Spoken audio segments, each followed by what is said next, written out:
welcome back to another episode of the Fish and Coach Show. I'm Brandon Fisher. This is Coach Ratner. Today we're talking about Chopped. Get your marriage cooking, based on the Food Network hit show Chopped. Coach, tell me what's Chopped? What's going on here? So Chopped is a TV show on the Food Network, and I love to cook and I love food. I used to be called Food Ratner in high school. And you're an amazing cook. Oh, thank you so much. Everyone should experience a Shabbat at your house. Thank you so much. So I was watching this show and I'm like, this is a great concept for marriage. The whole concept of the Chopped TV show, cooking show, is that you have 4 contestants and they have something like 10 minutes to make an appetizer. But before they start the time, they have to open a box of very unusual ingredients, like chickpea flour, snake meat, pig's feet, squid ink, like these crazy things Very that you kosher. never, whatever it is, it goes in your eyes. It's just crazy and great. Like no chefs, that's not true, no chefs, but most chefs have not cooked with these ingredients. Right. And then they have to cook a dish with those ingredients in it, and then they have to present it to the judges, and the judges judge them, and one gets chopped off, and they do the main course, and then dessert, and finally, at the end, there's a chopped champion where they win like some money.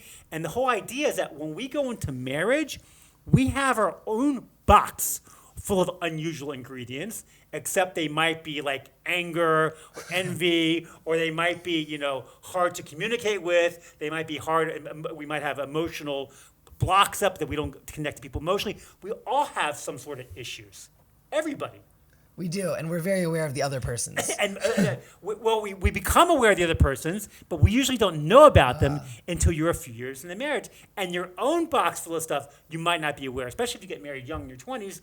You don't realize that you have issues like from your parents or just growing up. You have some emotional. You don't realize you have these things, and then you go into a marriage, and then you have a hard time making a dish together. Wow. Right, because you So have this you've got now ingredients. 2 packages. You have now 2 packages. You have to do 2 unusual ingredients, 8, I guess it was chopped, and you can't cook with your own, let alone cook with someone else's unusual ingredients. And you work hard. You work on it, and sometimes you got to close the restaurant. Wow. Sometimes you do. Yeah. Wow. Yeah. And how do you make that restaurant succeed? Oh, that's the whole idea here, is that you have to realize that whoever you get married to, whoever you got married to, whoever your future wife or husband is going to be, they're going to have issues. Everybody has issues. You are going to have issues. I have issues. Mine, thank God, wasn't that bad. I had, which I'm still working on. Right. Is my patience. I mean, I'm just so impatient. I'm just so bad at patience. There's worse ones, believe me. Sure. You like to keep things moving, and it's gotten you to accomplish 4 books in 2 years. That's correct. Unbelievable feat. Thank you so much. Yes, I so cannot all of sit these still. weaknesses are also your strengths. Just to that is true. If my wife and I are going to dinner, we need to be sort of 5:00, and it's 4:45. And it takes 15 minutes to get there. I'm already going crazy. I'm like going nuts. I'm the kind of person, I want to be there 5 minutes before, because you never know what's going to happen. You have traffic, the park breakdown, whatever's going to happen. And so that's my own personal thing. But unfortunately, people have worse.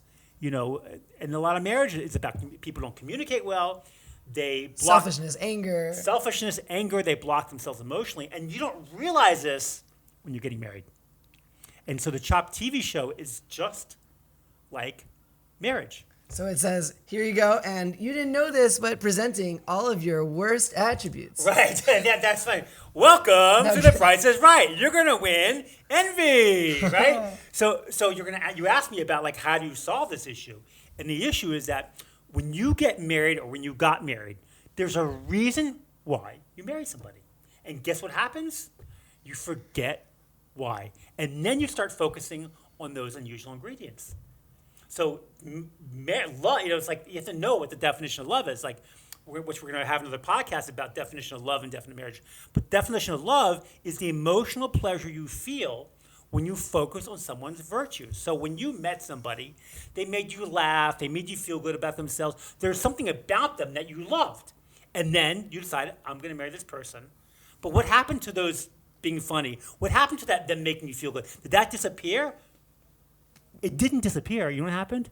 You stopped focusing on it. You start to see the hazards. You start to see the you start to identify those sour tastes in those ingredients. That's correct. But what even got me more thinking about Chopped and how it's a great idea for marriage is that I saw a second episode of Chopped where they had blind date Chopped. Blind date Chopped. Cool. They had a man and a woman.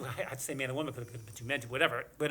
In this case, it was a man and a woman. They had four couples, and they never met before, and they're both chefs, and they have to do the same thing. And at the end, what blew me away is at the end of the show, they interviewed each couple. Every couple had a second date. Really? Now, if you have friends wherever you're from, and L.A., New York, Miami, and you have four friends who are single, and they go on blind dates, what's the chance of one of them having a second date? Not highly likely, from my opinion, from my experience in the dating world. You have a blind date, it usually doesn't work out. It sounds right. Right? So what was the reason why every one of these chefs, these blind date chefs, had a second date? They did something. They created something together. They had a common purpose. A common purpose. And it wasn't right. They had to have a common purpose. And that's kind of like the key to marriage, that before you get married, you got to have common, lifelong, meaningful goals. Common, meaningful goals that last a lifetime. And the question is that I'm thinking of now. You're 20 years in. Are there new Chopped presentations being presented to you? Well, hopefully there's not. I mean, I hope that as you get older, you don't have new things that happen, but it does happen. People do change. People, you might have life circumstances pop up. They do. Unfortunately, lose a job. But again, the key is to focus on why you got married in the first place. Always remember the purpose. We're always going to come back to the beginning. We're always going to come back to why you married someone, because you appreciate those virtues they have.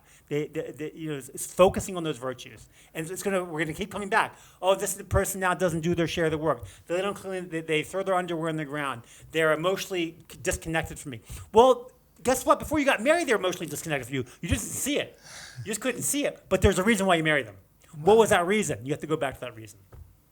So is this something we should write down and go over together? Well, we're going to have another podcast about this, but when we define each term. That's like a husband and wife. What? Huh? I meant a husband and wife. Should what? They sit down and discuss their purpose together? Oh, not just a purpose. We're going to have a whole podcast on defining terms. Before you get married, even if you are married, you need to define what your definition of love is, so it's the same as theirs, and you need to define your definition of what marriage is, so it's the same as theirs. Because when we, defining terms is so important, because a lot of times, a lot of wars are started, a lot of arguments are started, a lot of fights are started because people have different definitions of the same word. Wow. It's all based on what we say, the power of speech. Defining terms. My wife thinks it's making her crazy, because I'm like, what do you mean by dinner? Do you mean like whatever? Or like the biggest one that I know of in the world is peace. I'm thinking, how many ounces is a cup? Right. Right. But for me, it's like the word peace is one of the things that people don't define their terms, because one country might say, well, peace means that we're going to live in harmony together, and we can walk down the streets not worrying about our neighboring countries killing us or fighting with us. And the other country thinks peace is if you're all dead. So when you don't have common definitions of terms, you're going to have a hard time. And this is for marriage too. This is why the marriage statistics are so bad, because people don't have common definitions of the word love and marriage. Sounds like one of the spouses will be like, oh, I want peace, I want us to agree, and the other couple's like, I want you to be dead, and right, you don't. Great. Yeah, one person has a definition of love, one doesn't have a definition of love, and this is why marriages are so hard, and this is why less people are getting married now. So I want you to take away that, and the reason why we're having this podcast today is that Chopped is a great analogy for marriage. And you going into it, if you watch the TV show and you understand it, you understand that, you know what, my future wife, my current wife, is going to have snake meat or squid ink, and I'm going to have a hard time cooking with it. So why did I marry her in the first place? What am I going to do with these ingredients? How are we going to make this work? And let's create something amazing together with a common purpose. That's right. Amazing. That's Chopped. Get your marriage cooking. I'm Brandon Fisher. This is Coach Ratner. Thank you so much for watching. We'll see you next time.